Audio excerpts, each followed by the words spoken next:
Patuloy na tinututukan ng Pag-asa ang Tropical Depression Marine na nagpapalakas ngayon sa hanging habagat at ang posibleng pagsasanib ng dalawang bagyo ng isang bagay nasa labas ng ating PAR. Sa datos ng Pag-asa, huling namataan ang sentro ng Tropical Depression Marine 325 kilometers sa may silangan ng Itbayat, Batanes. At may lakas itong hangin na 55 kilometers per hour malapit sa gitna at kumikilos pa silangan, timog silangan sa 11 kilometro kada oras sa bilis.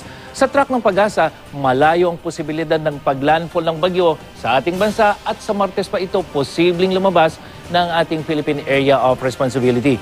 Ayon sa Pag-asa, posible raw makaapekto sa bagyong Maring ang isa pang bagyong nasa labas pa ng PAR at magkasinlakas ito ngayon at kung ang isa ay masumina, posible itong sumanib sa mas malakas na bagyo. Pero sa datos ng Weather Central, malayong maganap yung pagsasanib ng bagyo dahil yung pong isang bagyong nasa labas ng PAR ay papalayo patungo ng China at ito namang si Maring ay inaasahang kikilos papunta ng silangan.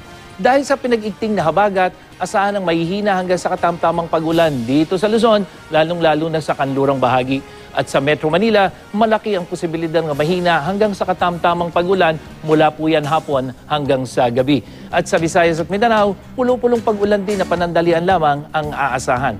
At sa Talisay, Cebu, kung saan nagsalpukan ng dalawang barko, asahan po ang pag-ambon sa susunod na 2 araw, lalong-lalo na pagdating sa hapon o gabi.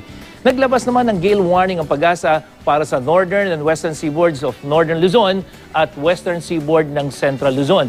Gayon din sa seaboards of Cavite, Occidental Mindoro and west coast of Batangas. Posibleng umabot po sa mahigit na 4 na metro ang taas ng alon dyan, kaya sa mga mangingisda at maliliit na sasakyang pandagat, iwasan mo na pong pumalaot.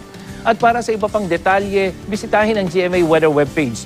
I-like at i-follow din sa Facebook at Twitter. Ako po si Nathaniel Cruz para sa I Am Ready, serbisyong totoo ng GMA News.